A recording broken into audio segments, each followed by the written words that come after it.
Muy bien, pues nada, ya estaríamos. Así que, si queréis, si nos importa, pues vamos empezando. Hola Mariel, hola Alex, bienvenidos a un podcast sobre Bitcoin. ¿Qué Hola, tal? Un gusto estar de vuelta acá. igualmente. Por mí es la primera vez, pero un gusto. Bienvenido. Sí, a Alex le conocí hace unas semanas cuando me escribió debido al lanzamiento de NodeCharts, que es una plataforma que, bueno, eso, sacaron hace poco. Y nada, me comentó un poco de qué iba a ser un poco el foco de lo que hablaremos hoy. Recuerdo que cuando traje a Mariel, la primera vez, Mariel, ¿cuánto tiempo? Recuerdo que la primera vez que la invité al podcast, en su perfil, y no lo he mirado antes de esta entrevista, debería haberlo mirado, pero en la entrevista ponía que te dedicabas al análisis de cadena. Análisis de cadena, que es precisamente lo que pretende hacer y mostrarnos y ayudar una plataforma como NodeCharts. Entonces dije, bueno, si Alex quiere hablar de NodeCharts, a mí lo de análisis de cadena me parece interesante y tengo el teléfono de Mariel, digo, lo suyo será que traigamos a Mariel porque, bueno, recuerdo que en ese momento era una cuestión que te interesaba mucho.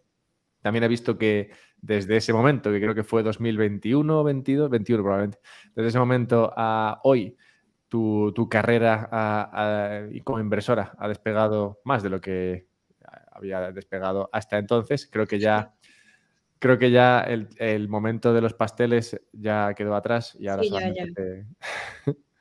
solamente te dedicas a la cuestión de la inversión y además he visto que tienes un montón de seguidores. Así que, bueno, veo que han sido un par de años muy lucrativos y supongo que interesantes para ti. Así que, nada, gracias por haber compartido de manera online esos éxitos con nosotros, porque aquí en España siempre te hemos tenido muy en cuenta. Esa entrevista que hicimos nos encantó a muchos. Sí, yo digo que me parece extraño porque tengo una cantidad de amigos españoles que no es regular para alguien que suele ser de Venezuela. Normalmente me dicen, pero, ¿y tus amigos latinos? Y yo, bueno, son ustedes. ¿Pero por qué tienes tantos amigos españoles? Y yo, bueno, cosas del trabajo, ¿no? Ah, las cosas de las monedas digitales. Y yo, sí, exactamente eso. Entonces, sí, ha sido un trayecto, ¿no? Todavía hago análisis on-chain. Lo único es que digamos que lo mezclo un poco con liquidaciones, ya que saben que esto va evolucionando muy rápido y supongo que lo sabes tú, Alberto, lo sabe Alex también. De hecho, por eso creo que está en ese espacio, porque sabe lo rápido que se mueve todo acá. Y una de las cosas es que algo que existe hoy, hace 2, 3 años, no era una cosa como tal, no era a thing. Entonces, una de las herramientas que estoy usando ahorita para especificar un poquito más, son los mapas de liquidaciones, porque al fin y al cabo los derivados lo que hacen es traer cantidad de liquidez al mercado y al fin y al cabo para corto plazo ayuda mucho más. Digamos que yo veo el on-chain algo que me ayuda a situarme en contexto, entonces mucha gente no entiende eso, ¿sabes? Yo no puedo tomar una decisión apresurada solo por un gráfico on-chain, entonces ahí me interesa saber qué piensa Alex sobre eso y cómo lo colida con inversión o trading y toda esta parte de que hay gente que piensa que no sirve cuando en realidad esa es la única información que hay. Todo lo demás es simplemente suposición. Me encanta Mariel, perdón Alex, un segundo, ahora paso contigo, pero me encanta Mariel porque se lanza directamente ahí al ruedo sin ningún tipo Sí, yo no. de... Nada, ni lubricación previa ni nada. Te hemos echado de Así es menos. mejor, así es mejor.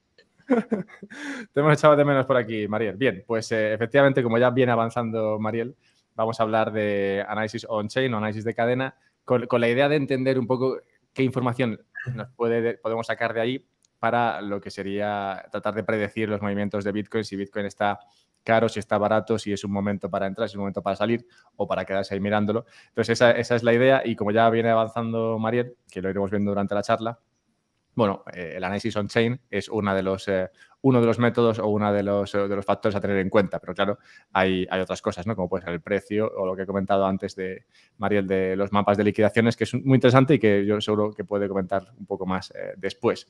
Pero bueno, como vengo diciendo, el análisis on-chain fue una cosa que a mí me llamó la atención en su día.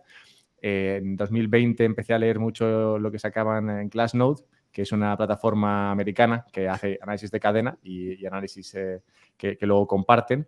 Y hoy tenemos la suerte de tener una plataforma similar como es NodeCharts, que ha salido gracias al equipo de Alex. Entonces, bueno, Alex, si quieres, preséntate y habla un poco de qué te llevó a crear esta plataforma y no otra cosa. Pues muchas gracias por la presentación, Alberto. Sí, yo me llamo Alex Tuset y soy el CEO de Nodecharts, como has comentado. Al final somos una plataforma que intentamos dar un poco de visión a todos estos datos que se generan en la blockchain, porque todo el mundo o ya cada vez más gente le dice, ¿conoces Bitcoin? Y ya te responden que sí, pero realmente sobre la tecnología que sustenta Bitcoin, pues no saben. Te dirán, sí, es una moneda digital, pero realmente conocimientos de los datos y de la información que se genera, ahí pues hay poca gente que conoce cada vez más y me sorprende que en España cada vez y en países de Centroamérica y Sudamérica se empieza a utilizar más estos datos, porque hasta ahora básicamente era el mercado americano que utilizaba estos datos y el mercado asiático, pero cada vez más se está introduciendo también en los mercados hispanohablantes. Bien. Perdona, si no te importa, haz una entradilla, una intro breve sobre lo que es el análisis de cadena, esos datos a los que te refieres que estarían en la base de la red de Bitcoin.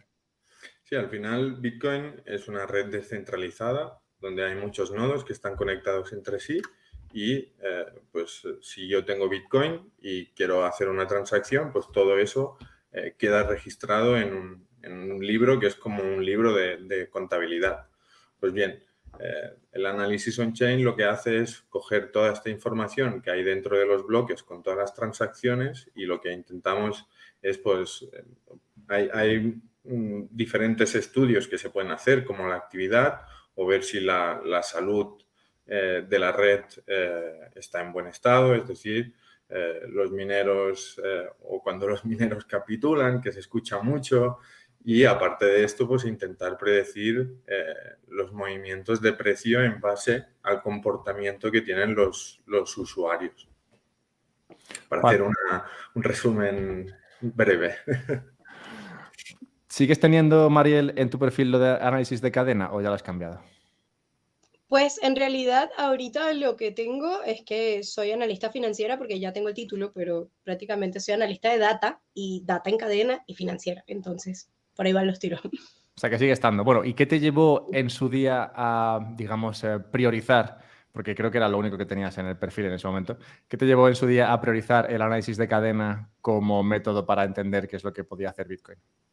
Claro, normalmente creo que todos pasamos como por un filtro gigantesco, o sea, cuando tú entras en este rabbit hole, hay gente que se queda como en la capa inicial, hay gente que va un poco fondo, y hay gente que llega, bueno, digamos que a la vemos maximum, que yo siempre creo que ese es un punto tóxico de obsesión, entonces espero no llegar allí.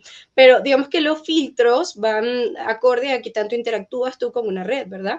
Si yo lo único que hice fue comprar Bitcoin y pretendo dejarlo ahí, pues estoy en el level 1, pero si yo quiero tener una billetera, ¿verdad? De cold storage y luego me doy cuenta de que yo puedo crear una, incluso yo mismo, entonces yo voy yendo layer por layer, ¿no? Entonces creo que cuando yo me di cuenta, que también fue por Glassnode que me di cuenta, y por Pantera Capital, porque Pantera Capital hablaba de lo que hacía Glassnode. Entonces era como que, ok, on-chain data, y el precursor de todo eso fue Glassnode. Desde ahí, bueno, Messari, Into the Block, etcétera, cientos de plataformas, y me di cuenta de que todas llevaban como al mismo punto de encuentro de que toda esa información que estaba allí podía ser convertida en data, y al fin y al cabo yo estaba estudiando procesamiento de data y hacía SLQ y hacía cuestiones económicas al fin y al cabo para procesar una cantidad de numeritos y hacerlo algo un poco más visual. Entonces yo dije, ok, si yo hago esto con números ya por otro lado, ¿por qué en una red que todo es público no voy a aprovechar esta información para tener algo de contexto? Porque al fin y al cabo, tú te fijas, el contexto inicial es, bueno, eso normalmente sube. El contexto secundario es, bueno, hay un halving, el comportamiento va de acuerdo a algo que hacen ciertos mineros, hay una recompensa allí. Entonces, cuando tú ves el análisis on-chain, te das cuenta de que tienes un contexto mucho mayor que te permite saber, por ejemplo, cuando estás en un risk zone, es decir, mucho más que otros indicadores, porque al fin y al cabo la mayor parte de los indicadores están lagueados. O sea, yo te puedo decir, el RSI está en sobrevendido, y luego pasan 80 días y sigue ahí. no se supone que se tenía que regresar. El cambio con la data on-chain es que la data on-chain es un poco más precisa porque es data on-chain específicamente de Bitcoin y no es la data de un exchange, de 2 exchanges, es la data de la red. Entonces, de esa manera, saber cuándo los mineros están en distressing, o lo mismo que comentó Alex, que cuando está capitulando, o la cantidad de dinero que está saliendo de un exchange o entrando a un exchange, se puede anticipar a ciertos momentos bruscos. Entonces, de esa forma puedes estar más preparado que si no tuvieras ese análisis on-chain. Eso fue lo que me empujó a estar de ese lado. Hoy en día, ¿cómo lo utilizas en tu análisis del mercado? O sea, cuando llegas al mercado y ves Bitcoin ahora está como alrededor de 25 o 30 mil dólares y piensas, bueno, ¿qué puede pasar con esto? ¿Qué va a hacer Bitcoin en los próximos, no sé, semanas, meses? ¿Tú sigues usando análisis de cadena y con qué lo compaginas? Ok, mi frase favorita a nivel económico es que todos los modelos están equivocados y algunos sirven de algo, porque al fin y al cabo ninguno es precisamente exacto, ¿no? La mayoría están especulando, por no decir que absolutamente todos, pero sí, absolutamente todos. Entonces, la cuestión acá es que también dependerá de lo que quieras hacer. Ahora, cuando yo opero a corto plazo te hablo de 2 horas, 2 días, etcétera, no uso la información de cadena en exceso, porque la información de cadena es un contexto más no un disparador, ¿ok? El disparador va a ser directamente el precio y la información de on-chain lo que hace es decirte en qué contexto está la red funcionando, ¿verdad? O dónde tienes ciertos puntos de inflexión. Entonces, ¿cuándo uso yo el análisis on-chain como tal? Cuando yo tengo una operativa normalmente un poquito más larga, digamos de 3 meses, disculpen, ok, o incluso al momento de comprar nuevamente, cada vez que yo quiero saber si, ok, puedo comprar o puedo esperar un poquito más, el análisis on-chain me cae perfecto.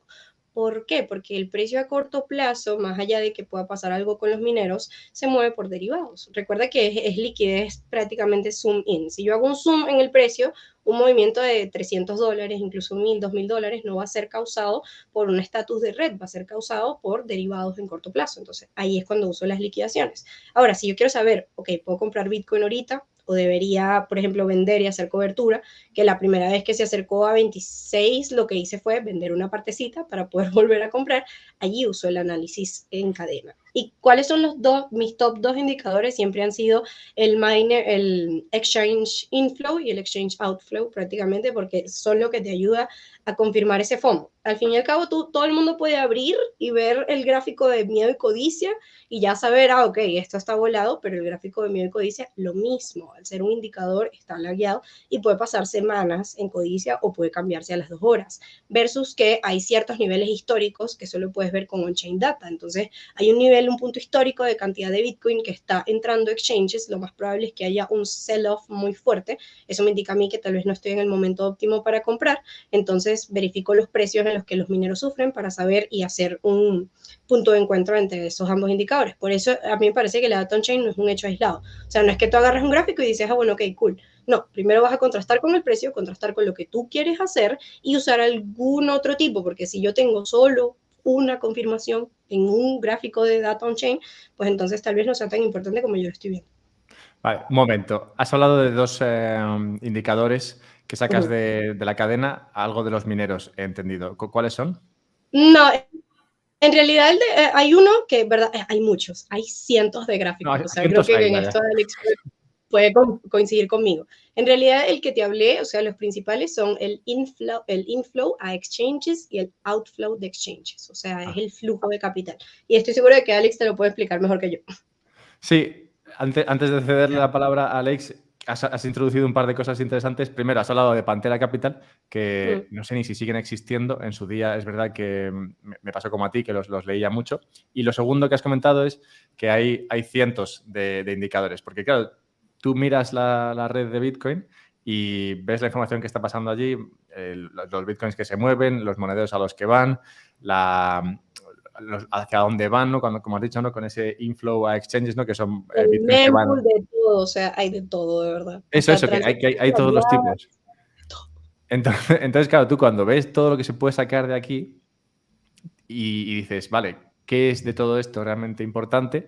Creo que hay mucho trabajo que hacer y por eso aquí quería preguntar a Alex, cuando tú te enfrentas a la cadena de Bitcoin y ves, pues eso, lo que dice Mariel, toda esa información, todos esos tipos de wallets, ¿no? Un wallet de una bolsa puede ser más relevante que un wallet de una ballena, ¿no? Pongamos.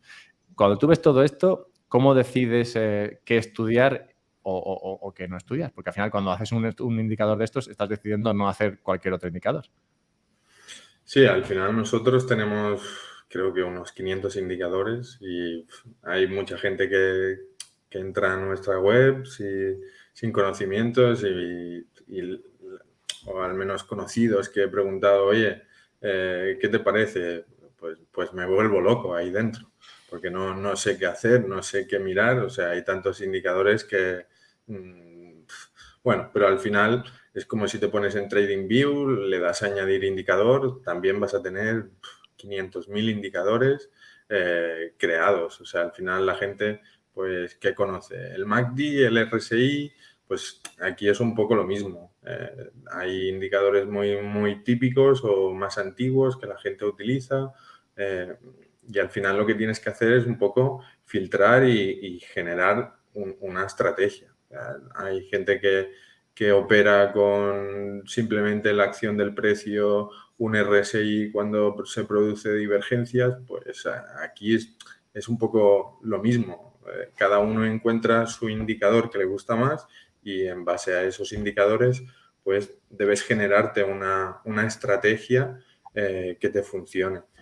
Un poco es esto. Al final a mí lo que me gusta mucho de los indicadores es ver cuándo se producen ganancias y cuándo se producen pérdidas. Al final es lo que para mí mueve el mercado. Al final cuando las ballenas o las wallets más potentes tienen una rentabilidad del 500%, por poner un número, y más gente que tiene más de 10.000 bitcoins con unos conocimientos financieros potentes, va a tomar beneficios. O sea, al final, buscar estos rentabilidades tan altas y buscar cuando la gente está tomando pérdidas muy grandes, a mí me da la señal de cuando estamos en un techo de mercado o cuando hay un suelo de mercado y hay oportunidad. O sea, al final sí que me puede interesar cuándo se está enviando dinero a los exchanges, pero realmente hay 2 millones de bitcoins ya en los exchanges. O sea, si quieren hacer movimientos, mucha parte de esas ballenas ya tienen bitcoins en los exchanges. Ya van a poner muros si quieren, ya van a quitarlos si quieren. O sea, al final lo que me gusta más mirar es la rentabilidad general del mercado, porque es lo que al final para mí determinará cuándo se terminará un ciclo y cuándo empezará uno nuevo.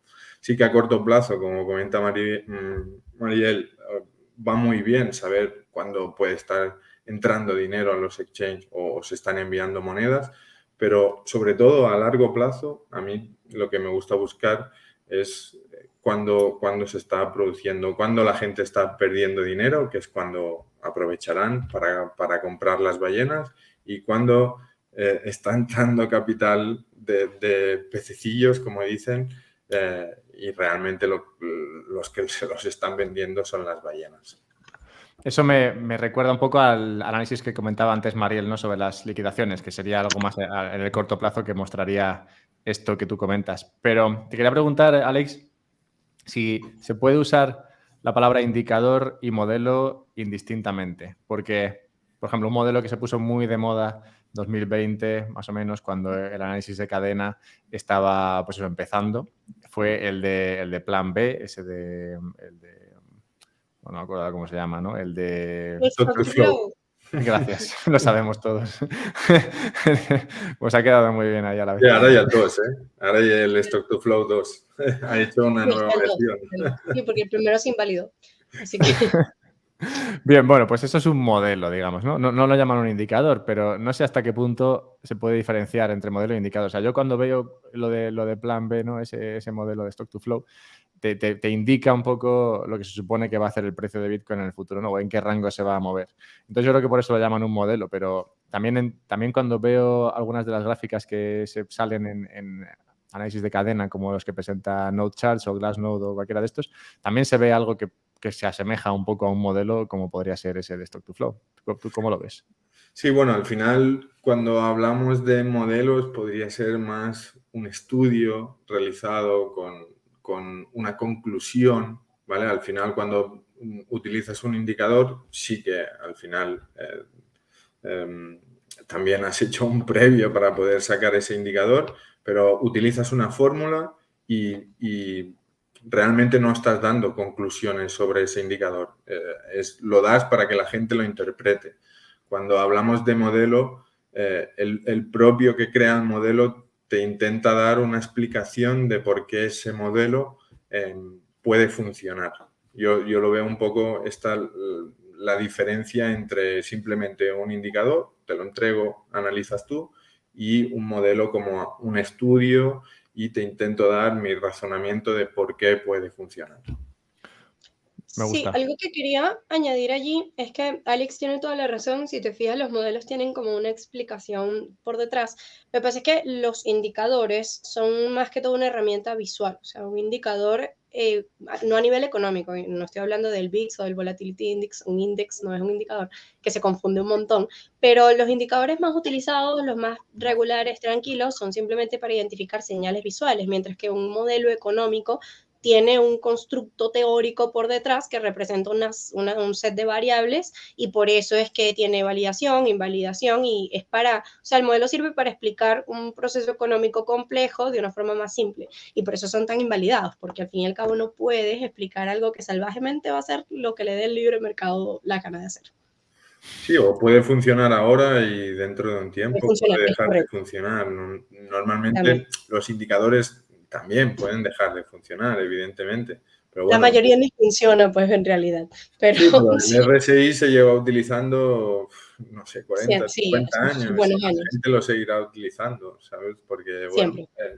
hay algo que hace que si utilizas un buen sistema, haces una buena gestión del riesgo, pues puede funcionar. Igual. Independientemente del indicador, eso es correcto, no puedo estar más de acuerdo. O sea, tanto RSI como MACD, como estocástico, siempre que haya un buen sistema y una buena gestión de riesgo, es como, o sea, independientemente del sistema, va a funcionar de acuerdo a la ejecución, más allá del conjunto de método, ¿no? No obstante, debe haber algunos indicadores, o sea, vale que todos funcionan si hay otras cosas como la gestión del riesgo que se hacen bien, pero debe haber algunos indicadores que parece ser que lo hagan mejores que otros porque tú, como comentabas, Mariel, antes, has ido cambiando. O sea, ahora, por ejemplo, el que te Sí. gusta es ese de inflow exchanges y outflow, pero en el pasado seguro que mirabas a otros. ¿Qué es lo que te hace a ti? Bueno, entiendo que no es cómo funciona, ¿no? Pero cuando miras un indicador de estos y dices, vale, este ya no me gusta, ¿por qué tomas la decisión de, mira, este ya no me gusta? Y si tienes algún sistema por el cual te guías para decidir qué seguir y qué no. Yo creo que también va con el rango de acierto, ¿no? Ahora, tú no vas a tomar normalmente todas las señales que te dé algún tipo de modelo porque te puedes volver loco. O sea, imagínate que hay gente que usa hasta el Bitcoin Rainbow, que lo tuvieron que arreglar porque se salió. Entonces, si tú terminas tomando todas las señales, significa que cada 2 segundos que haga, o cada 4 segundos, o cada 2 minutos, o el tiempo que tome en hacer el update, tú deberías tomar algo allí. Sin embargo, dentro de un modelo económico hay patrones como extremos. Esos son los patrones normalmente que tienen mayor accuracy, o sea, mientras más se cumpla la condición.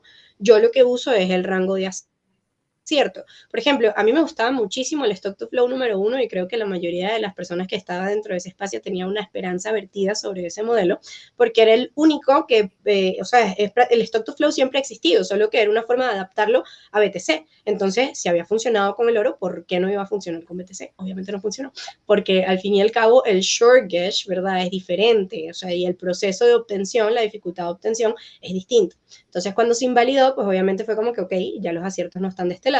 En este caso, uno de los que mencionó Alex, también yo los usaba un montón antes, que es el de cantidad de billeteras o sea, cantidad de billeteras nuevas que tienen un BTC. Entonces, eso te ayudaba a saber, o cantidad de billeteras nuevas con cero cantidad, o las dormant wallets también, que hay como una serie billeteras por encima de cantidades importantes a nivel de ballena, te estoy hablando de ballena, que tenían, no sé, 8 años dormidas, 7 años dormidas y de repente hicieron una transacción o de repente pasaron Bitcoin a un exchange. Entonces yo antes lo que hacía era usar esos movimientos. ¿Por qué los dejé de usar? Porque me di cuenta de que al fin y al cabo el impacto era mayor mientras más data hubiese. Una billetera dormida, 2 billeteras dormidas no iban a mover un mercado que ahorita tenía cantidades de liquidez en derivados. Pero, por ejemplo, uno de los que mencionó Alex también, si sigue, sigue funcionando un montón, que es, por ejemplo, la cantidad completa de ballenas que están vendiendo o la cantidad completa de retailers que están comprando, ¿sabes? Billeteras por debajo de un BTC que han hecho compras esta semana. Y si tú ves un montón de pececitos, es diferente a ver unas buenas cuantas ballenas. También es bueno cuando normalmente hay identificadores de ballenas, o sea, hay ballenas que están linkeadas ya directamente a la compañía, porque se ha podido rastrear de acuerdo a la IP. Eso todavía sigue siendo muy útil. Sin embargo, he descartado usar un gráfico nada más, o esta cuestión por acá, etcétera, y he hecho como una conjunción, también creo que me ha ayudado, o sea, lo he hecho más que todo porque tú puedes estudiar datos y todo lo que tú quieras, pero hasta que no lo apliques no vas a tener un resultado. Entonces, una de las cosas que me ayudó es usar la data on-chain para contexto mayor, las liquidaciones para contexto menor y ubicarme en los puntos de precio usando los gaps del CME. Imagínate tú que el CME no tiene nada que ver con cripto directamente, sino que son un grupo de derivados. Entonces, los gaps del CME... ¿Qué es el CME? ¿Te refieres a...? A CME Group. Ajá, Vale, exacto, vale. ya sabía que tú sabías. Sí, bueno, o sea, esto es algo, yo creo que lo estoy haciendo desde hace un año apenas, pero el CME Group, ¿verdad? Es una compañía y es la número 1 a nivel de derivados, ¿verdad? Si yo te hablo a ti, Alberto, y te hablo a ti, Alex, de derivados hace, no sé, 10 años, 8 años, tú dirías, bueno, ¿qué? Pero yo ahorita, mira, creo que de cada 10 personas, 4 deben haber probado algo especulativo en su vida porque se ha vuelto tan fácil meter $100 o 100 euros en un lugar y especularlos y se ha vuelto tan accesible que esa fuerza de capital es una variable que antes no existía.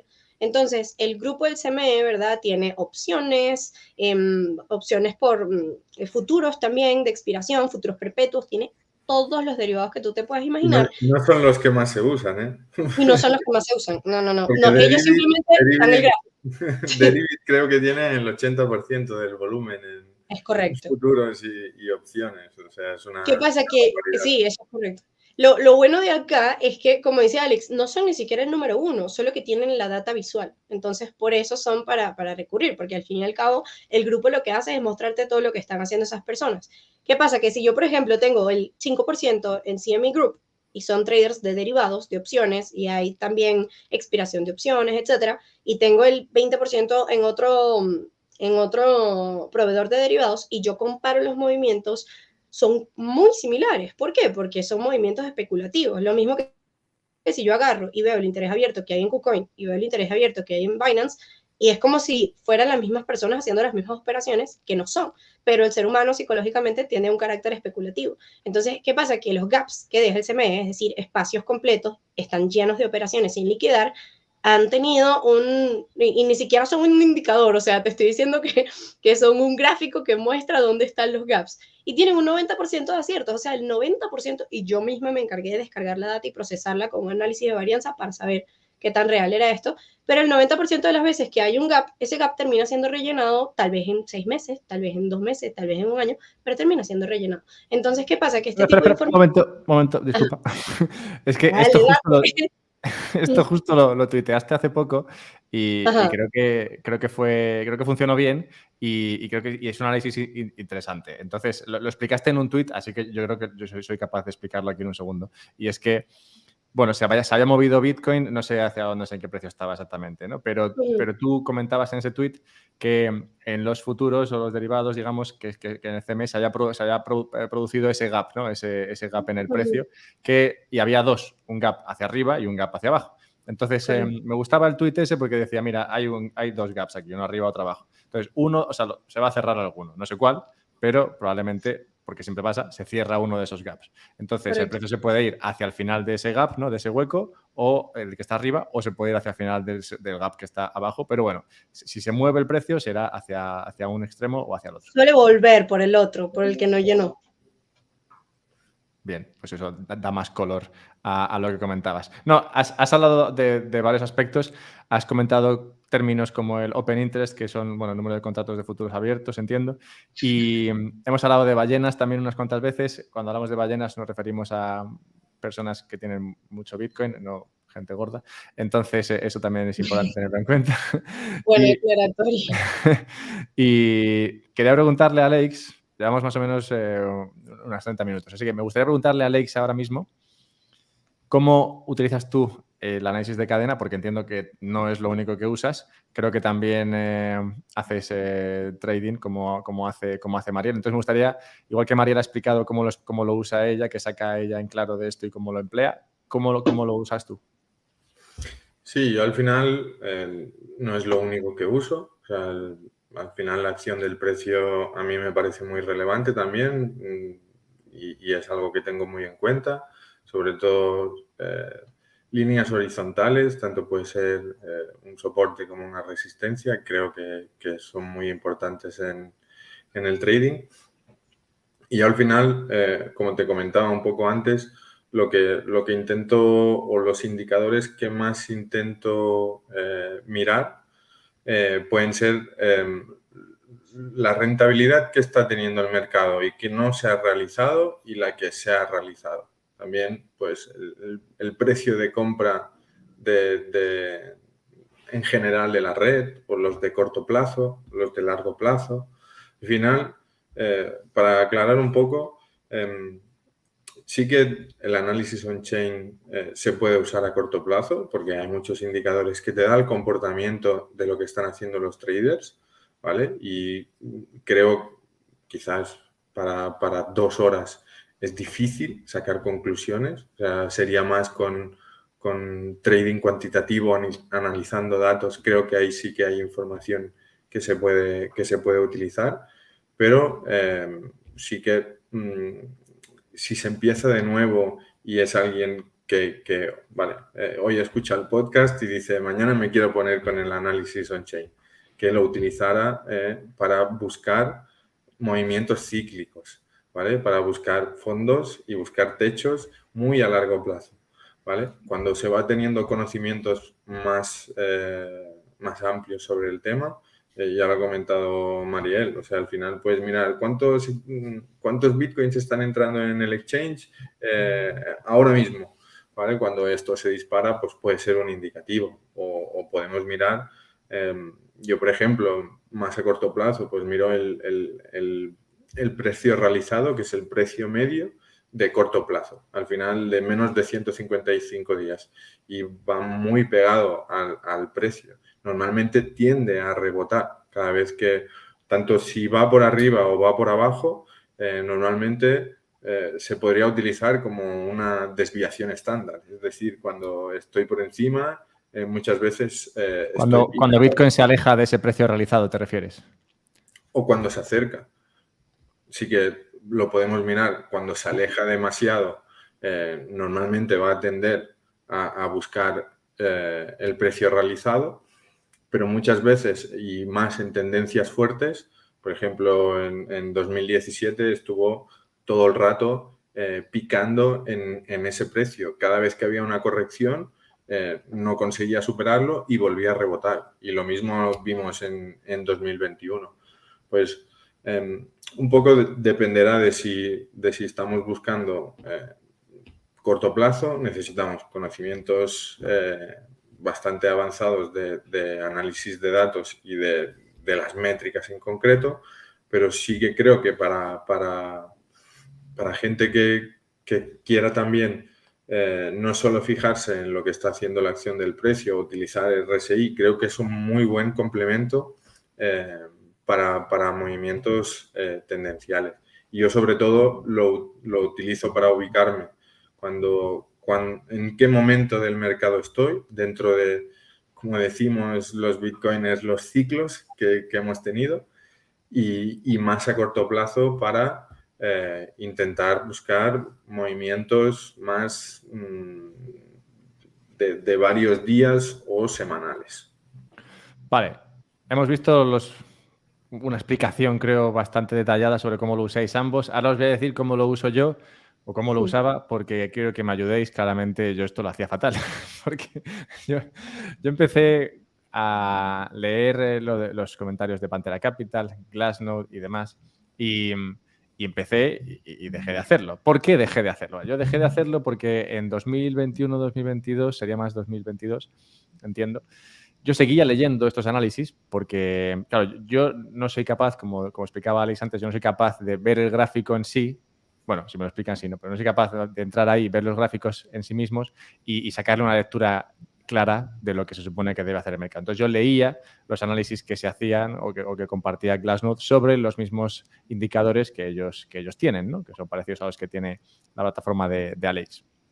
Entonces yo leía el análisis y lo que veía es que Bitcoin estaba o plano o empezando a caer, me refiero al momento en el que había hecho 60.000 por segunda vez y estaba empezando a caer hacia como llegó los 15.000. Entonces yo leía ese análisis y leía que a pesar de que el precio estaba cayendo, 60, 50, 40, la cadena no estaba dando señales de que hubiese debilidad en Bitcoin, ¿no? Y entonces esto podría en cualquier momento darse la vuelta, empezar a subir, porque la cadena seguía dando muestra de fortaleza, a pesar de que el precio pues, pasó de 40 a 30, ¿no? Entonces yo veía eso y decía, a ver, muchachos, digo, estoy leyendo, me estáis diciendo que aquí que esto sigue fuerte y yo cada día veo que esto se pega más hostia. Entonces digo, a ver, ¿hasta qué punto esto realmente está siendo bien analizado? Porque, claro, los datos son los mismos, o si no es el análisis, entonces serían los indicadores que no funcionan bien. Entonces, como yo supongo que esto sí que funciona, porque hay gente a la que le funciona, por favor, ilustradme. Y he visto a Mariel con unas ganas tremendas de comentar algo a este respecto, así que, Mariel, por favor. Voy a abrir con esto y luego le paso la palabra a Alex. Lo que pasa es que fortaleza de red no es igual a fortaleza de precio. De hecho, cuando estábamos, creo que por los 21, 22, había buena medida en la red y las noticias eran, a la red de Bitcoin no le ha pasado nada. Claro, porque en realidad a veces capitulan los mineros, etcétera, las transacciones van diferentes, pero eso no debilita la red. De hecho, si tú ves los últimos 10 años, las caídas no tienen una correlación fuerte con la fortaleza de red. Entonces, tal vez es que no es que hiciste un mal análisis, porque al fin y al cabo tú lo que viste era que la red tenía fuerza, lo que pasa es que lo correlacionaste mal con la decisión a tomar. Entonces, creo que esa es una de las cosas importantes. Y esto pasa muchísimo con cualquier tipo de indicador y económico, cualquier tipo de, incluso a nivel tradicional, si yo le digo a alguien, mira, el dólar index está subiendo, entonces piensan, bueno para el dólar, compro acciones. No, en realidad hay más cash allí, las acciones van a bajar. Entonces, no creo que el problema haya sido de cuestión, sino de la lógica que le aplicaste a la red está fuerte, entonces el precio va fuerte. Tiene sentido. Yo creo que entiendo muy bien lo que se refiere Alberto, y lo que yo he detectado utilizando Twitter o análisis o lo que queramos, sí que he detectado que en el ciclo de 2021, que realmente es el primero donde se empieza a utilizar el análisis on-chain un poco masivamente. Porque realmente el análisis on-chain nace en 2016 y es un proyecto de final de curso creado por unos chicos de Coinmetrics. Nick Carter, no sé si os sonará, es bastante conocido. Y realmente ahí es donde se empiezan a sacar las primeras métricas, pero se empiezan a sacar muchas en la corrección realmente. O sea, nunca habíamos tenido indicadores, sí que había alguno, pero pocos. O sea, las monedas destruidas, que se creó en 2013, pero habían pocos indicadores. Y creo que hubo un exceso de euforia y confianza en intentar buscar cualquier buena señal para decir que esto no para nunca y seguirá creciendo. Y creo que intentar buscar, como decimos, o sea, en nuestra plataforma hay 500 indicadores. Si al final intentamos buscar uno que en 60.000 nos dé una buena señal, lo vamos a encontrar, porque habrá alguno que va a dar esa señal. Entonces, creo que muchas veces o lo que se tiene que hacer en el análisis on-chain es simplificar. O sea, no porque haya sacado 5 indicadores nuevos en otras plataformas serán mejores que los que ya habían, ¿sabes? Porque realmente los que ya habían son muy buenos. O sea, ahora lo único que sí puede salir alguno nuevo que tenga mucho potencial, pero al final lo que se quiere es mostrar que tengo cosas nuevas, ¿sabes? Pero ¿cuánto de efectivas realmente son con lo que ya había? Entonces, lo que yo te entiendo, Alberto, porque yo también he leído análisis con 60.000 diciendo que podemos seguir creciendo, porque al final Sí, se yo busca me sumo ahí. cualquier cosa para dar una buena señal, porque al final, ¿cuándo te van a leer más los usuarios? Si das expectativas de, hostia, esto está bien y podemos seguir creciendo, o cuando el mercado se va para abajo, seguramente vas a perder muchos suscriptores y te vas a tener menos audiencia. Y bueno, un poco yo creo que van por ahí los tiros. Y creo que con el tiempo también los analistas están siendo más buenos, están viendo que realmente no todas las métricas van a funcionar y bueno, esto seguramente en los 80 también pasaría con el RSI y con el MACD y al principio se decía, no, esto es perfecto, funciona siempre. Y luego... Con el yield curve también. Sí. Que se ha volteado como 10 veces. Sí, es una cosa que me pasaba con el modelo este de Plan B, y es que yo veía que, o bueno, yo entendía, digo, esto, una de dos, o no funciona simplemente, o si funciona, también morirá, porque, o sea, en el momento en el que una mayoría de personas pensasen que ese modelo es correcto, lo que harían sería adelantarse a lo que predice ese modelo y entonces salirse del modelo. O sea, el acertar, digamos, el ser bueno, sería la causa de su muerte, claro, porque si tú dices, joder, esto está acertando siempre y dice que dentro de 2 años el precio que está hoy a 60 va a estar en 200, entonces me pongo a comprar hasta llegarlo a 200, porque si tú sabes que esto va a pasar, pues la gente se pone ahí a meter dinero y entonces, claro, llega a 200 hoy, no dentro de 2 años, entonces eso se cargaría, invalidaría el modelo. Pero bueno, Que parece creo que fue la en primera. gran parte el escenario que tú estás describiendo es lo que pasó la primera vez que Estados Unidos decidió que todos tenían gambling money, porque la primera vez que pasó que todo el mundo tenía un cheque en el mundo de derivados, ¿no? Porque en la recesión del 2008 también dieron cheques de estímulo. Pero cuando pasó, fue la primera vez que pasó incluso en un mundo tradicional, que pasó GameStop, Bed Bath & Beyond, BlackBerry, etc. La primera vez que la gente tuvo relativo poder adquisitivo, porque hablamos de $2.500, se desestabilizó el mercado por completo. Entonces, creo que también muchos modelos sufrieron y creo que la economía a nivel mundial se aceleró, o sea, se desaceleró muy, muy rápido, incongruentemente, ¿no? Y luego se aceleró demasiado rápido. Entonces, el estatus que tenemos ahorita es como algo extraño. Si te fijas, el panorama es como súper cambiante, algo le afecta al mercado hoy y mañana no le importa. O sea, así va. Me acuerdo que todo el mundo estaba pensando que con lo de Silvergate iba a ser un FTX2 para Bitcoin y Bitcoin fue que no. Y cuando pasó lo de Silicon Valley Bank, pues lo mismo, Bitcoin fue que, bueno, soy más fuerte. Entonces, creo que es un tiempo extraño. Y eso que estoy aquí desde que en el 2018 no tenía esperanza porque no estábamos correlacionados con nada. Entonces, fue como más duro ese momento. Vale, bueno, entonces ya hemos demostrado que efectivamente no son los indicadores lo que fallaron, sino falló mi manera de leerlos, lo cual es lógico porque yo tengo poca idea de esto. Y entonces me parece que igual podemos dedicar unos minutos a abordar algunos de esos indicadores más comunes que tanto Mariel como Aleix conocen y que supongo que en algunas ocasiones usan. Entonces, Mariel ya ha comentado algunos, son sencillos estos que ha comentado ella, pero me gustaría que explicases por qué sacas la lectura que sacas cuando esos indicadores actúan de una manera o de otra. Puedes centrarte en esos que has comentado de las monedas que van a las bolsas. Ok, creo que una de las cosas aquí más rudas es que al usar indicadores, la mayoría de los indicadores no dan señales de continuación, ¿ok? Las señales de continuación son muy relativas, todo aquí es relativo, pero las señales de continuación aún más. Porque, ¿qué pasa? Yo simplemente para decirte a ti que estoy continuando, significa que no tengo una medida más o menos precisa, sino que simplemente hay una continuación, a.k.a. extensión de mercado, etcétera. Es como que yo te diga, bueno, Bitcoin está en 30, va a seguir hasta 35, ¿verdad? Etcétera. Los indicadores que mayor efectividad tienen, por decirlo de alguna manera, suelen ser los de reversión. O sea, los que te dicen, hey, this is a top o hey, this is a bottom. Y esos son los que más juegan con la psicología humana, ¿no?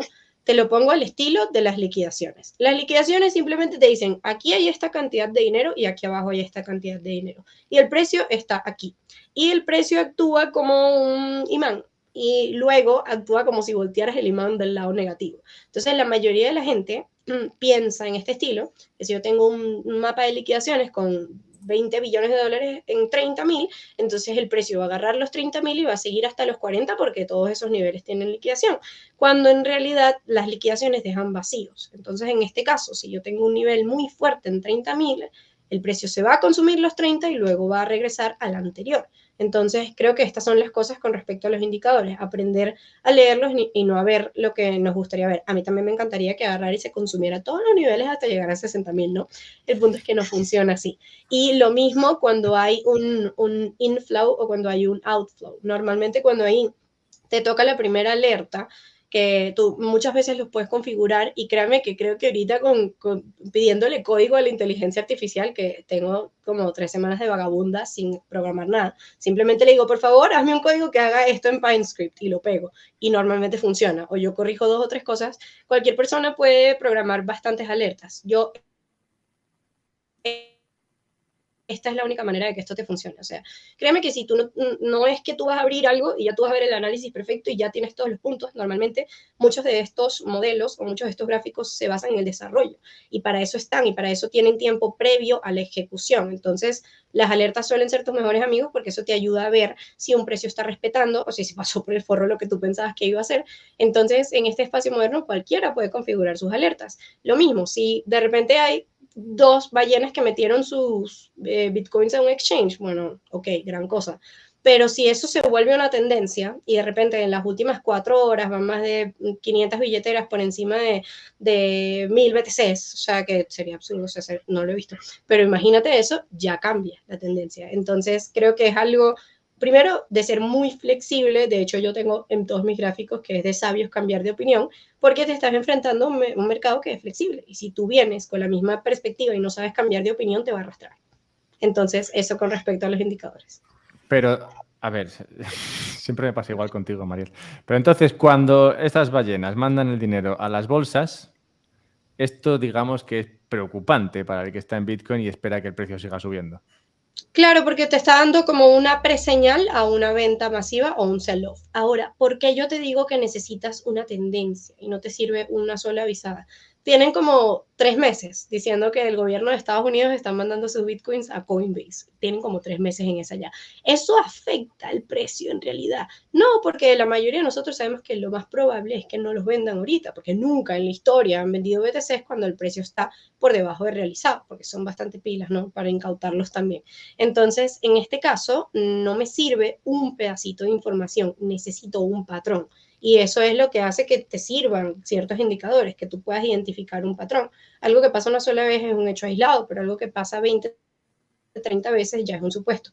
Entonces, en este caso, si yo veo, ¿verdad? Me llega mi alerta de indicador que está entrando no sé cuánto dinero a Coinbase y al mismo tiempo está entrando a Binance y al mismo tiempo está entrando a Bitfinex, entonces ya ahí tú tienes una alerta de que, bueno, sí, si hay demasiado FOMO, se avecina un probable sell-off.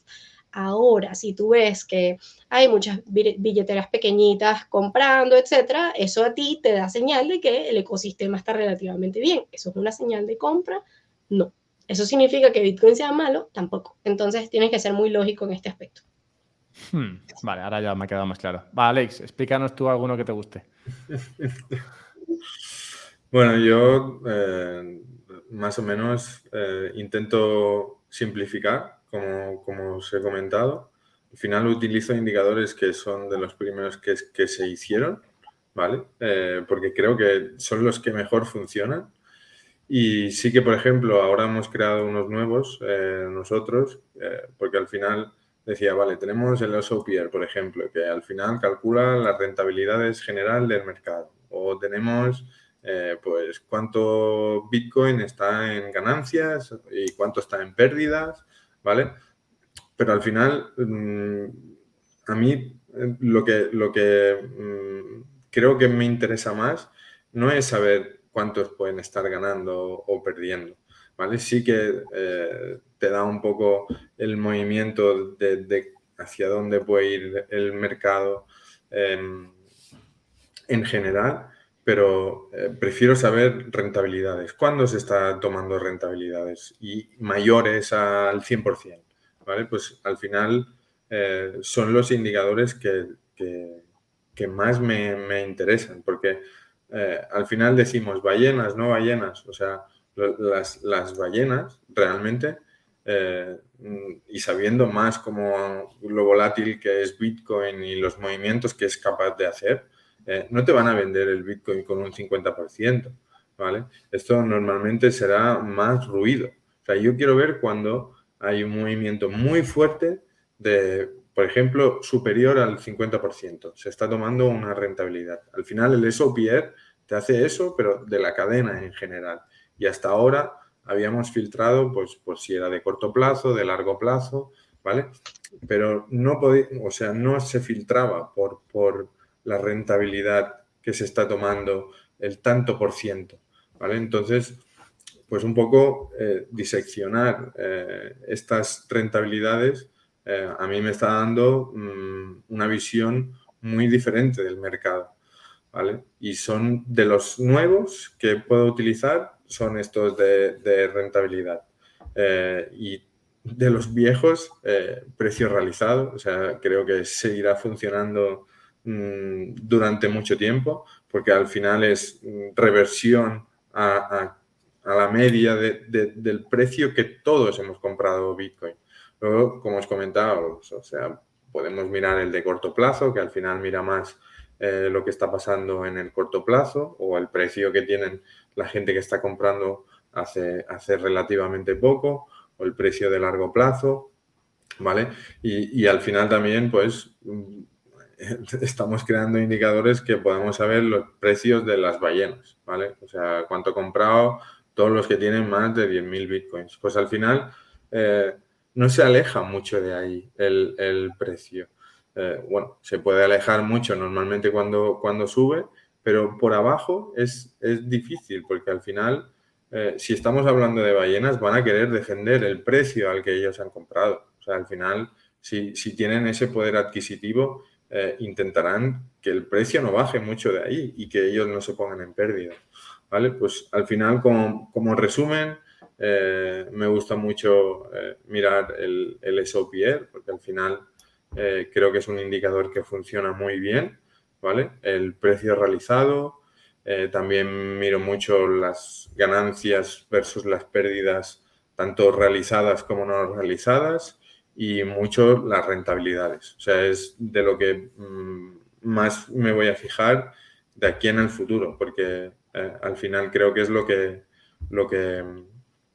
hace que se produzcan estos techos y suelos de mercado.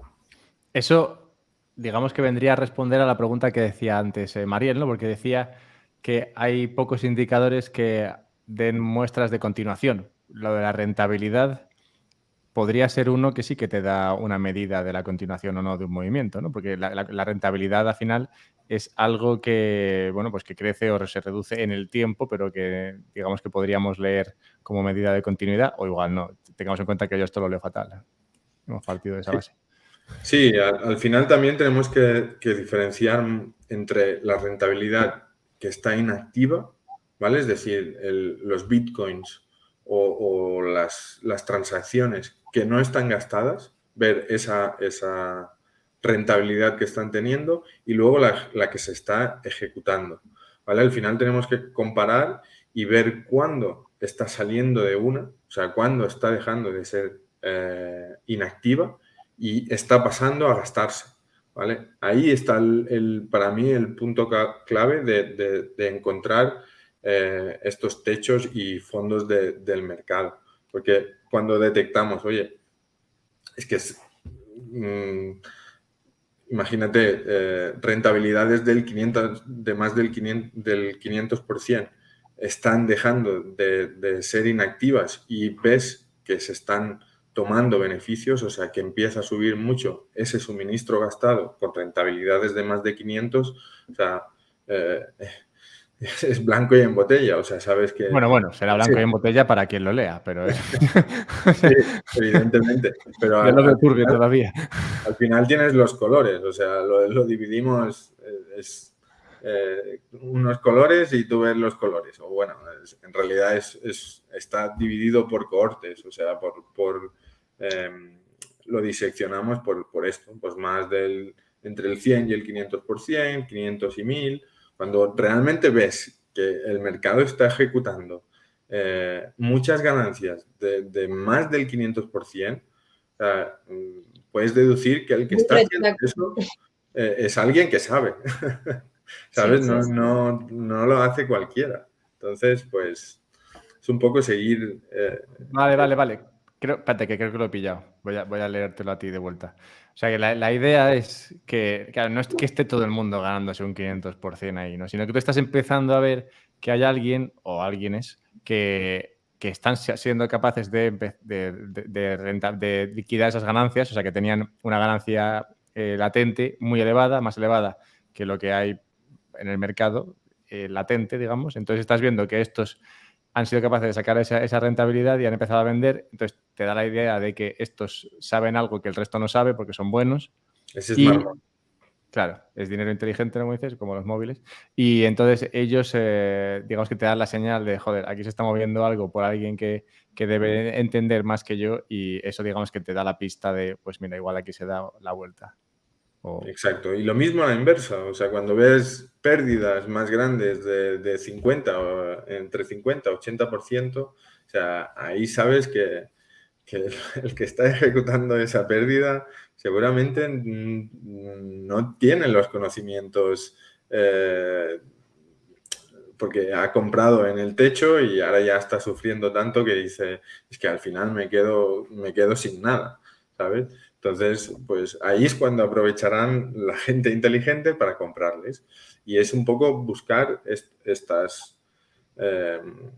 dos extremos. Cuando las rentabilidades son demasiado altas o son muy altas, ¿vale? Es que ahí el smart money está quitándose los bitcoins de encima. Y cuando encontramos pérdidas de más del 50%, es gente que no sabía cuándo compraba. ¿Y quién se lo va a comprar? Pues la gente que buscará estos movimientos cíclicos.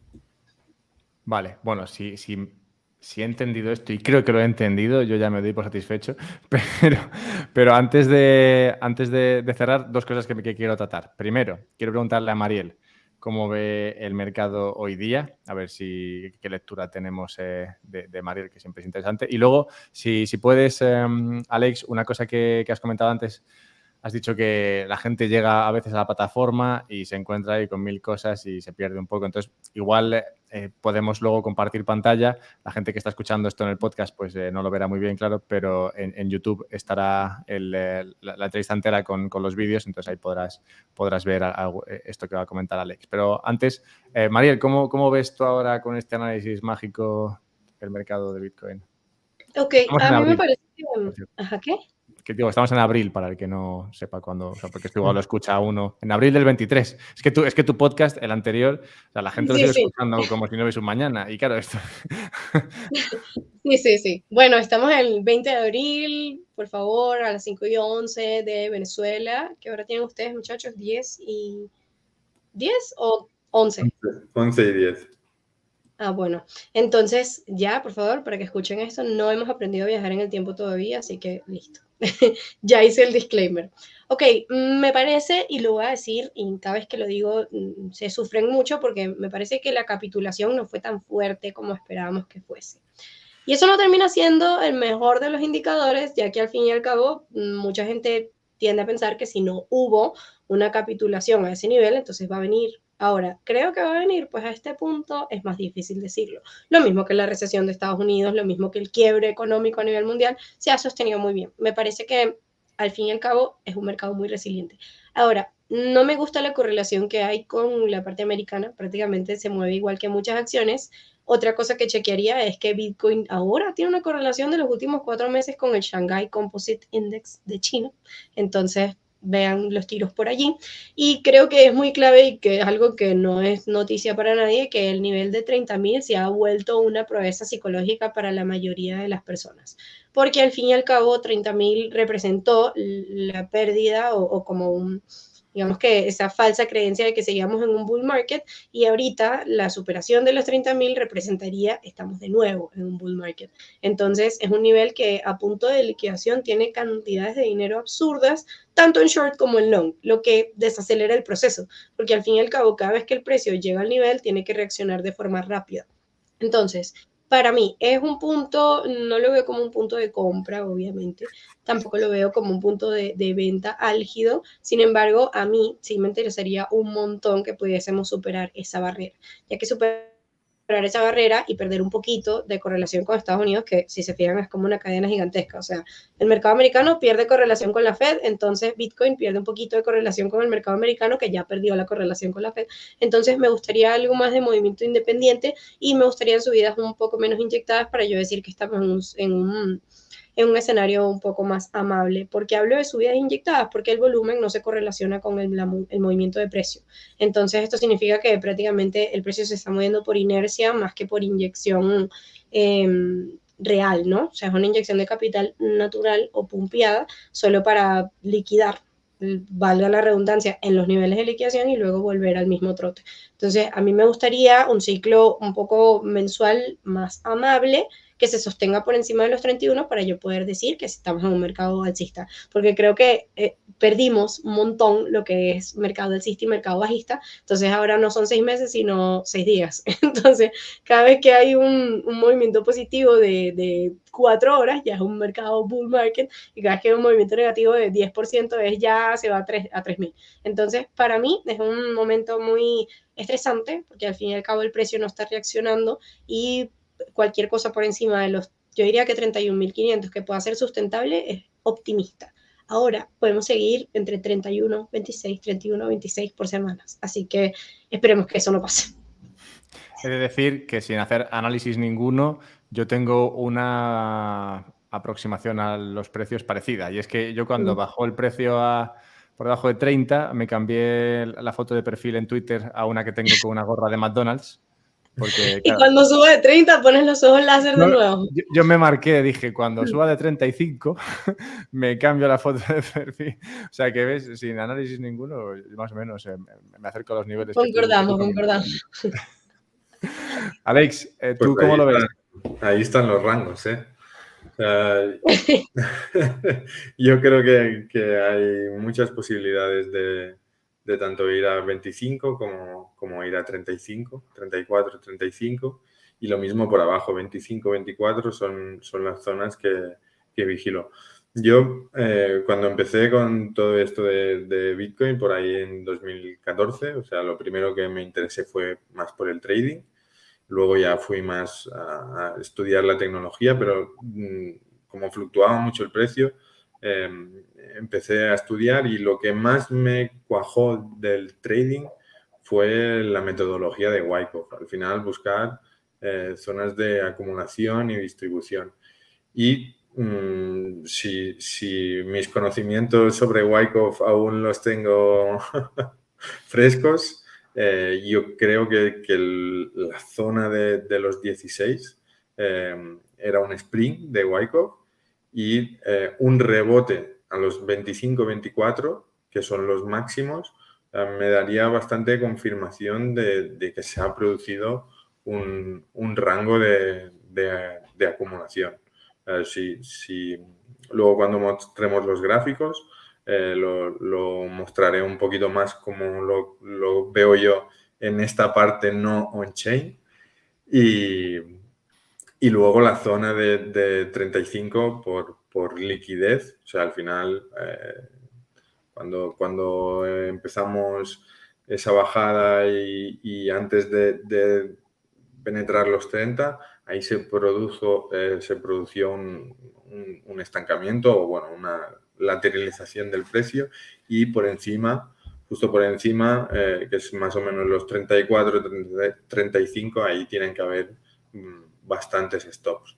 Son las dos zonas que yo vigilaría. Si llegamos a 35, igual que ahora en 30, creo que es una resistencia y por abajo creo que 24-25 es un muy buen soporte.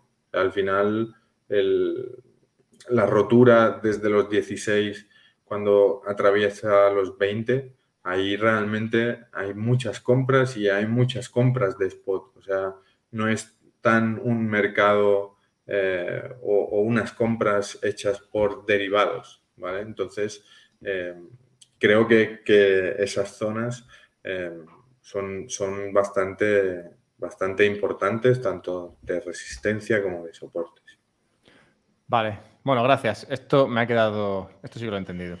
Vale, antes de pasar a los gráficos, bueno, pues daos las gracias. Esta será la parte que dejaré para el podcast y bueno, y ahora digamos que podemos seguir un poco para alguna pregunta que haya y para ver algún gráfico en YouTube. Pero bueno, muchas gracias Mariel y Alex. Muchas gracias. Gracias a ti por invitarnos. Vale, bueno, pues aquí quedaría lo del podcast, pero bueno, sí que si podéis seguir unos minutos. Tú, Mariel, Dale, ¿cómo vas? adelante. Vale, ok. Pues Alex, dale ahí a compartir, a ver qué tenemos. Venga, vamos. A ver.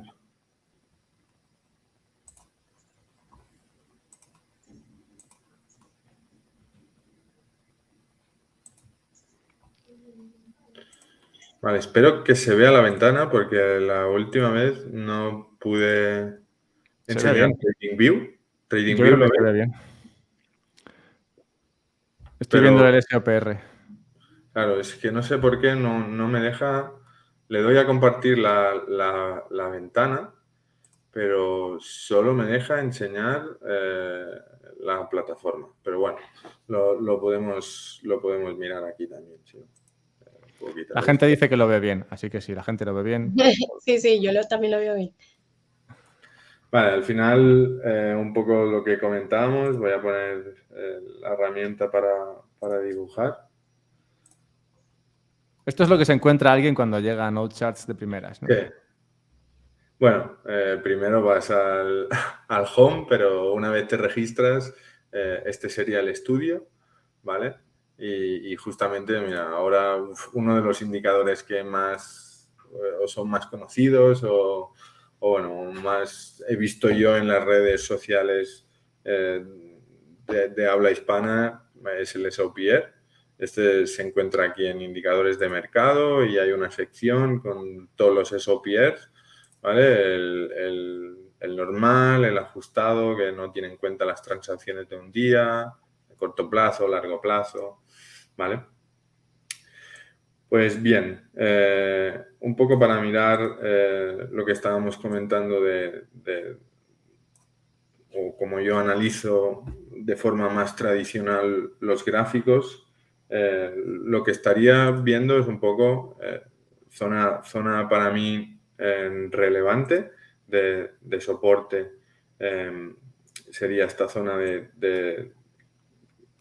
que sería como un rango, ¿vale? O sea, para mí todo esto fue un rango, ¿vale? Si miramos la metodología de Wyckoff, un poco lo que nos habla es de esto. O sea, al final lo que queremos encontrar es una venta fuerte, ¿vale?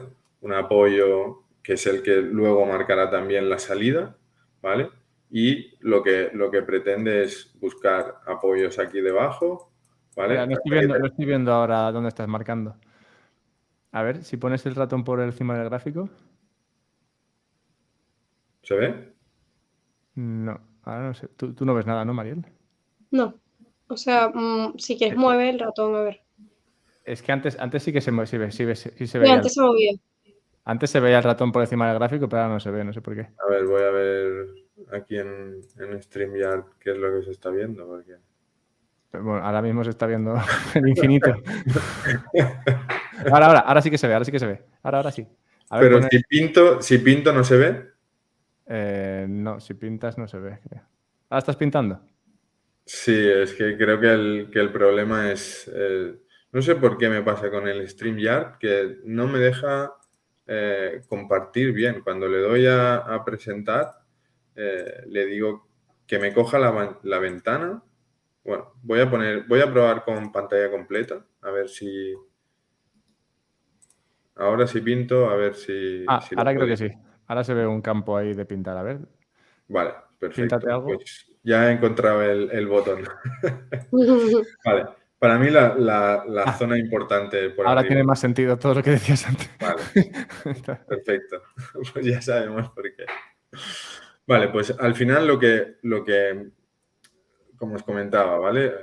La metodología Wyckoff o lo tradicional que yo utilizo dentro de los gráficos. También, evidentemente, utilizo líneas más tendenciales, pero me gustan mucho o creo que funcionan mejor las horizontales, ¿vale? Y al final aquí lo que un poco os comentaba, un sell-off fuerte aquí, ¿vale? Que es el que marca el rango por abajo y luego una subida, ¿vale? Que es el que nos marcará el rango por arriba, ¿vale? La metodología Wyckoff te dice que intenta buscar este soporte, ¿vale? Hasta que lo penetra y se produce el spring, ¿vale? Entonces, aquí tenemos el spring, ¿vale? Y lo que va a intentar es volver a subir y testear, a testear este máximo, ¿vale? Cuando este máximo es roto, ¿vale? Se dice que el movimiento está completo y lo que buscará muchas veces es un retesteo a esta zona y luego crecer, ¿vale? Normalmente el precio objetivo, ¿vale? De este movimiento, es decir, sí puede desarrollarse mucho más, pero el precio objetivo sería desde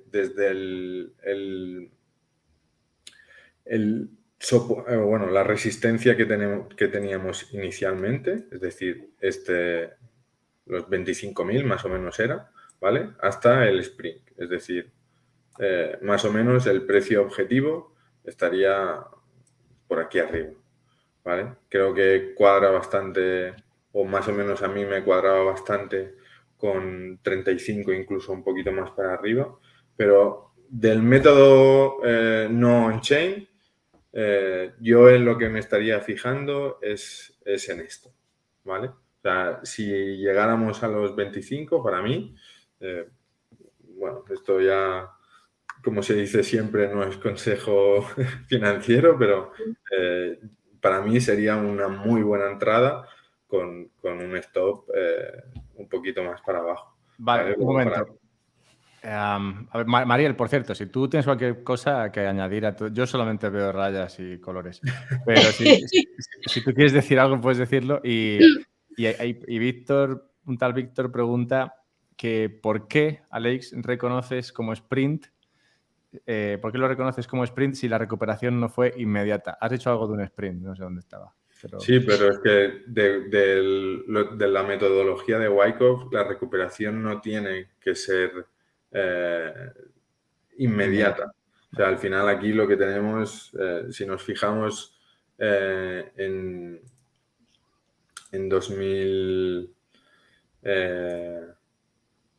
2018, ¿vale?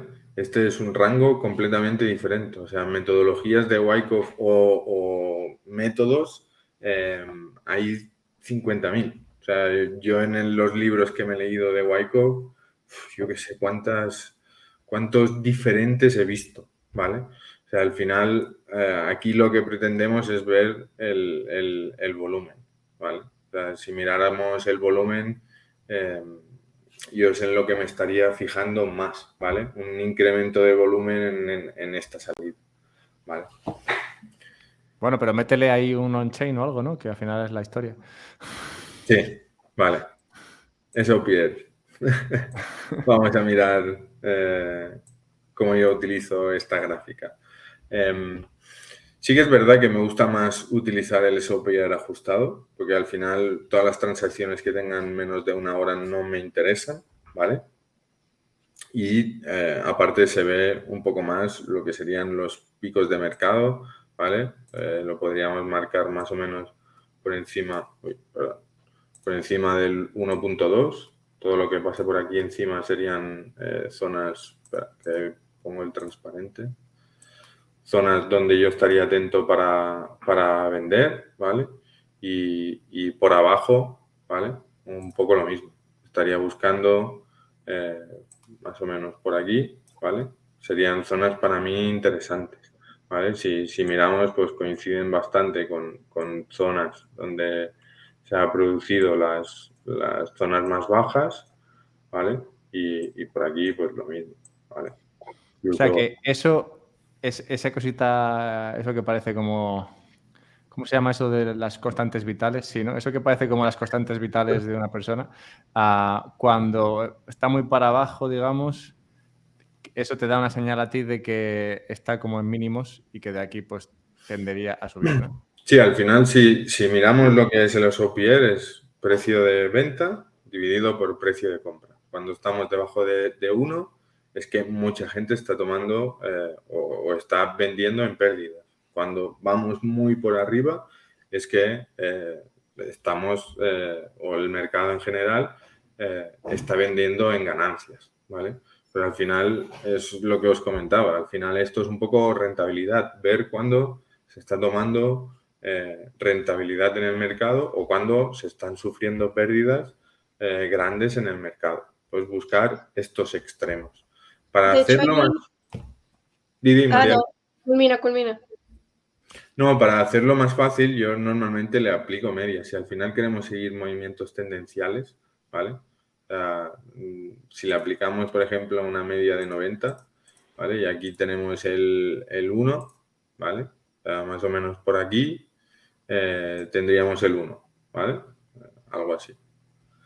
Okay. Es tan fácil como buscar por aquí arriba venderé y por aquí abajo compraré. Bueno, más o menos buscar la zona idónea, ¿vale?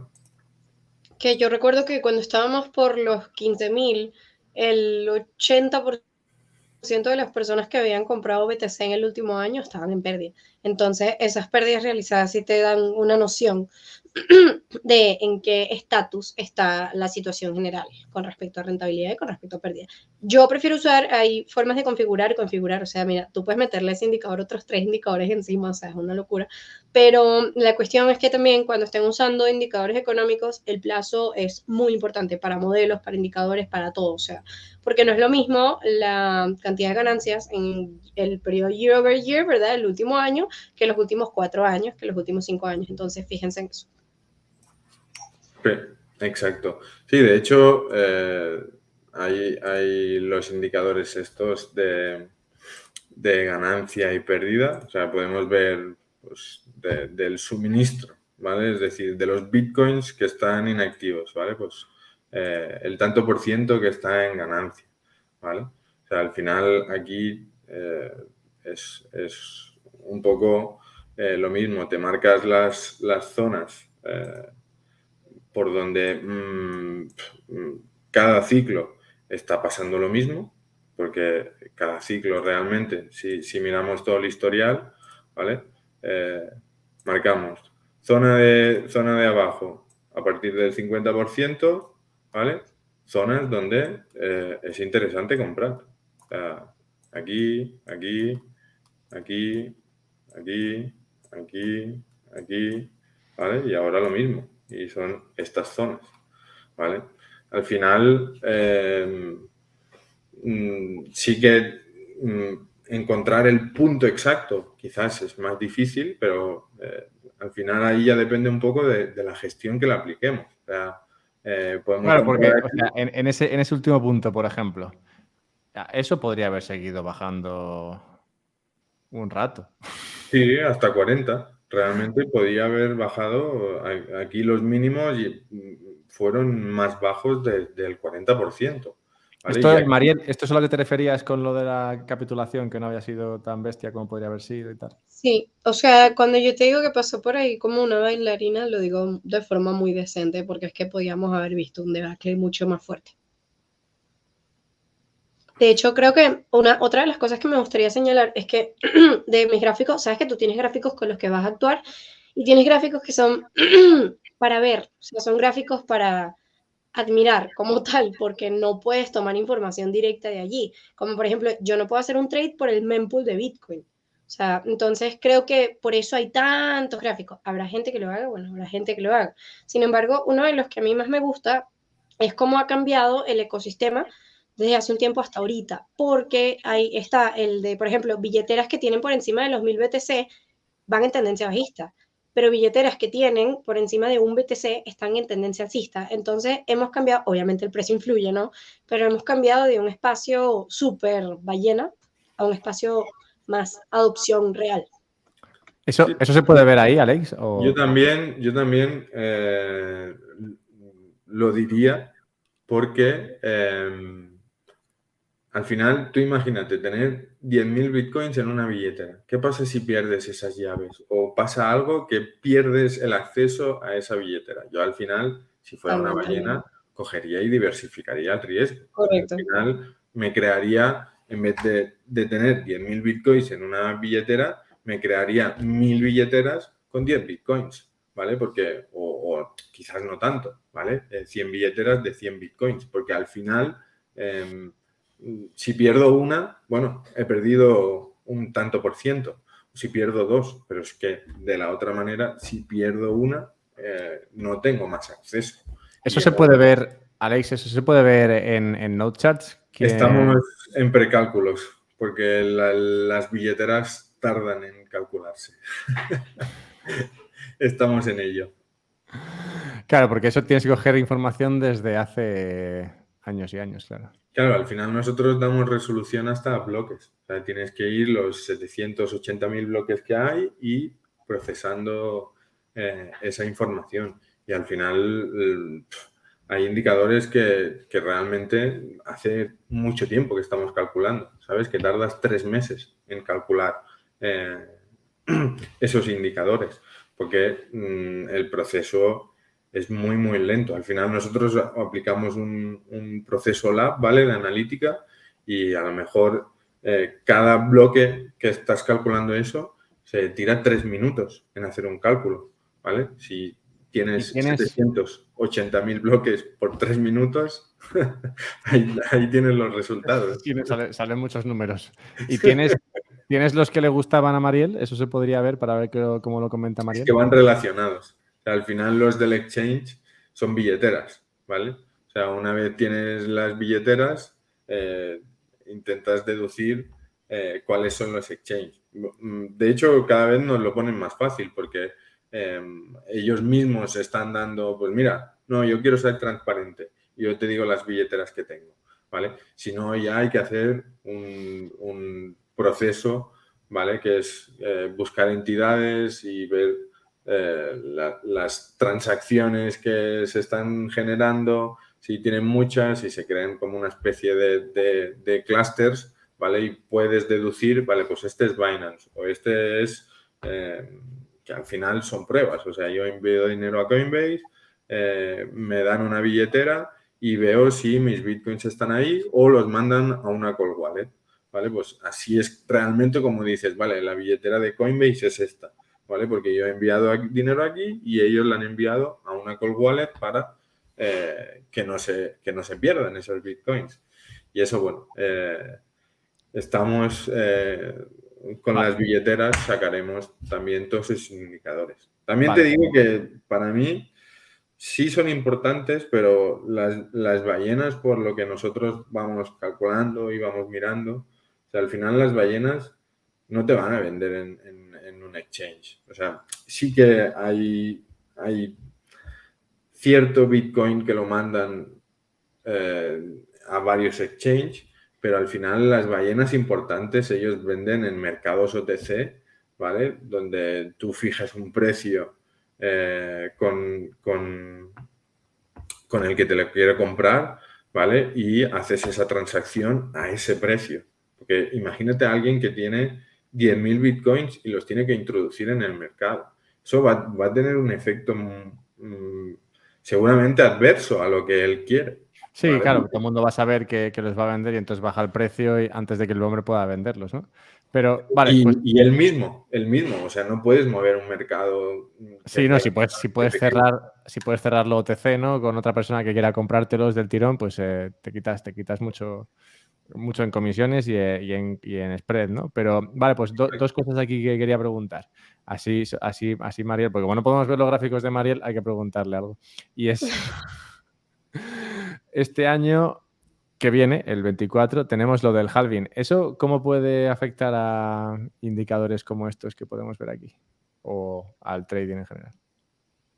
Ok, creo que una de las cosas también es que se ha desmitificado un montón el halving de Bitcoin. Creo que antes tenía mucho más peso que antes. Antes era como que lo único, pero terminamos saliendo eventualmente de esa cueva de Platón y nos dimos cuenta de que habían otras cosas que podían cambiar el precio, ¿no? Obviamente al principio BTC solo tenía su halving, ahorita está distribuido.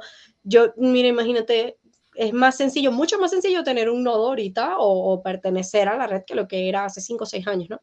Entonces creo que se le ha quitado un poco de peso al halving. ¿El halving afecta al precio? Sí, o sea, en realidad de formas muy distintas, me atrevería a decir. ¿Por qué? Porque en realidad, al fin y al cabo, el halving simplemente es que se reduce la recompensa que tienen los mineros, ¿no? Por primera parte, ya la minería tiene una tendencia fuerte de dejar de ser tan rentable como antes. Me gusta la imagen, podías dejar la imagen de Sí. Bitcoin que se había puesto en la pantalla. Entonces, como en cualquier otro mercado, si la demanda se mantuviera constante o aumentara, eso lleva un aumento en el valor de Bitcoin, ¿no? Los que van a estar menos recompensados son los mineros. También eso le da una característica diferente a la red. Ahora, normalmente cualquier persona que invierta en Bitcoin tiende a prepararse para el halving con el sentido y propósito de estar informado sobre ello, ¿no? Entonces, en primer lugar, la idea es, o sea, todo el mundo dice que tienes que comprar justo antes del halving, pero digamos que históricamente viene halving como un periodo de incertidumbre y luego ese pump que todo el mundo suele esperar, ¿no? O sea, en realidad no es algo que yo dijera inmediato, o sea, hay que entender que el halving, aunque se produzca en un momento en específico, su repercusión en el precio no es en ese momento en específico.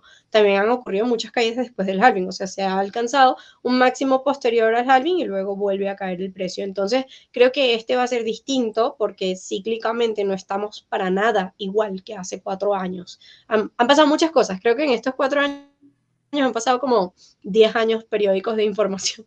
Entonces, también es la primera vez que BTC cumple tanto tiempo de ejecución y el panorama es distinto. Entonces, para mí, yo siempre tengo el halving como una referencia o una posición de referencia donde me gusta estar dentro antes, pero tengo tanto tiempo dentro que ya es como que 2 halvings continuos, ¿no? En este aspecto hay muchos gráficos que se basan en el halving para proporcionarte información de cada 4 años, etcétera, pero salen un poco de la data on-chain y se van más a lo que es regresión logarítmica o retornos disminuyentes. Entonces, en ese caso, para la gente que le interese como que tener esa noción con respecto a halving, creo que la regresión logarítmica es un buen punto porque normalmente a la gente le interesa saber un target y es un target distinto al del stock to flow que, bueno, ya fue validado, ¿no? Entonces, eso me gusta tenerlo en cuenta y digamos que se prestan menos a relatividad y estos gráficos cambiarán de acuerdo, claro que cambiarán porque estos gráficos se adecúan a cómo está funcionando la red. Entonces, así como puedes ver movimientos dentro de BTC, también el reward de los mineros, qué tanto sufren los mineros y la capacidad de transacción son cosas que van eventualmente a cambiar. Ahora, yo no le pondría todo el peso de mis compras al halving únicamente, como lo hice hace un tiempo. ¿Tú, Alex, cómo lo ves? Al final, sí que estoy de acuerdo con Mariel. O sea, sí que tendrá un efecto, porque al final los mineros, ellos tienen unos costes. Los mineros son empresarios, no están aquí simplemente por el gusto de que les guste Bitcoin. La mayoría, y más ahora, es muy profesional. O sea, al final son empresas que se dedican a esto y el día que pierdan dinero tendrán que cerrar. Entonces, siempre habrá que ver el coste que a ellos le supone minar un Bitcoin, y dependerá un poco de esto. Si el precio sigue siendo de minar un Bitcoin 15.000, pues realmente no les afectará mucho. Si los costes de electricidad suben y son 30.000, pues les interesa que el precio suba a 20.000. Y al final ellos hay momentos que intentarán guardar Bitcoin si consideran que es un buen momento o un buen momento de mantenerlos, y cuando lo vean oportuno y vean oportunidad de oye, es que lo que comentábamos antes, le estoy haciendo un 500% a esos Bitcoins que yo miné hace un año, pues evidentemente también si son empresas, pues tendrán que dar unos balances y tomarán beneficios. Pero sí que cada vez afecta menos el halving de Bitcoin. Lástima, porque el halving nos gusta a todos mucho. Va, bueno, pues yo creo que podemos irlo cerrando, así que ¿qué queréis compartir así para finalizar, Mariel? Bueno, en realidad creo que para finalizar, este es un espacio para que cada quien encuentre con lo que se siente cómodo, ¿ok? O sea, y por eso Alberto tiene una perspectiva, Alex tiene otra y yo tengo otra, porque precisamente hay tantas formas de interactuar con el ecosistema que no creo que aferrarse a una sola sea la correcta, ¿no? O sea, tú puedes comprar BTC y dejarlo ahí generacionalmente para tus hijos, puedes comprarlo porque es el único activo que no te pueden incautar, puedes montar un nodo simplemente porque te gusta la red, puedes irte a El Salvador como tú quieras. El punto es que hay tantas aplicaciones dentro de este espacio y hay tantas opciones también que el encontrar algo que resuene contigo termina cayendo muy bien, porque al fin y al cabo vas a estar más cómodo interactuando con el ecosistema y entendiendo en lo que estás invirtiendo, porque es diferente a todo lo que existe, y creo que en eso los tres estamos de acuerdo. Entonces tengan eso en cuenta, chequense la página de NoteCharts, es la primera que yo veo que está en español, y eso que yo comparto muchísima información a nivel de todo lo que tenga que ver con data on chain, economía, indicadores económicos, y creo que esto faltaba. De hecho se lo dije a Alberto, le dije, está en español. Me dijo, sí, y yo, wow. Entonces, eso me parece súper bien y tienen bastante variedad, entonces chequenlo y recuerden siempre validar de acuerdo al plazo en el que estén operando, si es que están operando, ¿ok? Entonces, tengan eso en cuenta. Un placer, gracias por invitarme y espero que sigan surgiendo este tipo de cosas, ya que yo creo que hay una brecha de información muy grande entre lo que se domina en el idioma inglés y en el idioma español, y estamos en el año 2023. No creo que debería ser así, pero esto ayuda un montón a contribuir con reducir esa brecha. Y bueno, un montón de gracias, Alberto. También creo que tu información es top A1 y hace falta en este espacio. Pues nada, seguiremos entonces. Aparte, tendré que invitarte de nuevo porque no sé si estás viendo el chat, pero ¿Se acuerdan de Matrix? Yo soy Morfeo. David es una persona que ya le encantó la primera vez que viniste y ahora acaba de decir en el chat que solamente está cómodo escuchándote, así que sí, tendrás que venir. O sea, David solo va a venir cuando esté yo. Tranquilo, David, volveré. Un podcast sobre Mariel deberíamos hacer. Alex, ¿qué quieres decir para cerrar? Pues nada, un placer que me hayas invitado y para mí hablar de análisis on-chain, por desgracia no lo puedo hacer mucho porque o al menos pues mira, encontrarme con Mariel, que también tiene conocimiento sobre on-chain, y poder hablar sobre ello, compartir impresiones, pues es difícil porque no hay mucha gente que lo utilice hasta ahora. Y bueno, como conclusión, yo diría que no te quedes con lo que te pasó de leer esos informes y no creas que el análisis on-chain no funciona, porque al final yo creo que a todo el mundo le funciona algo si lo utiliza bien, y en mi experiencia personal realmente el análisis on-chain funciona muy bien. Y bueno, también concluir con no intentemos, yo cuando veo un gráfico con 50 millones de líneas, 50 millones de indicadores, digo, esto es un caos. O sea, quizás esa persona es capaz de controlarlo, pero yo no sería capaz. O sea, la sencillez muchas veces es mucho mejor que intentar tener o controlar 50 millones de indicadores. No he podido mostrar más. Me hubiese gustado poder hablar de algunos más, pero bueno, quizás otro día podemos hablar de ellos. Sí, yo creo que esto ha sido bastante ilustrativo, didáctico, entretenido además. Así que no, yo creo que otro día podemos ver algún otro de estos. A mí ya te digo que fue algo que me gustó mucho en su día y que luego dejé por las razones que he compartido antes. Así que supongo que ahora que he aprendido alguna cosa más, espero retomarlo. Y bueno, estoy usando ahora que tengo acceso a NoteChats, estoy usándolo, así que bueno, que conste que esto no está patrocinado por NoteChats, simplemente que Alex me escribió y como me pasó un poco como a Mariel, que vi esto y dije, joder, pues es como lo de Glassnode, pero en español y bueno, y tengo acceso a la persona que lo ha montado, así que es mucho más interesante, ¿no? que Glassnode y por eso quería tener esta charla. Y me alegro de que Mariel se sumase porque claramente si hubiésemos sido solamente Alex y yo, esto habría perdido mucho. Seguro. Estaría Alberto recordando cuando en 60.000 todo estaba bien con la red. La próxima vez que lea yo algo de esto solo os llamaré. En plan, a ver, veníos un momento al Confírmame, podcast. así está bajista. Digo, a ver, estoy leyendo esto y por favor, confirmadme porque... Sí, yo Vale. para finalizar, si a alguien le interesa, aquí estamos publicando informes. Lo intentamos hacer, llevamos poco, o sea, también la plataforma hace 3 meses que está, ¿vale? Y llevamos un par de análisis, iremos publicando cada mes. Para el que quiera aprender un poco sobre, hostia, pues mira, hoy he escuchado el Esopier, pues voy a intentar leer el informe y se explica cómo utilizar ese indicador o cómo creemos que se tiene que utilizar en base a nuestra experiencia. Y bueno, iremos publicando más para la gente que tenga ganas de aprender, ¿vale? Aquí en la sección de informes. Vale, no, pues guay. Yo te digo que le echo un vistazo de vez en cuando veo movimientos y demás.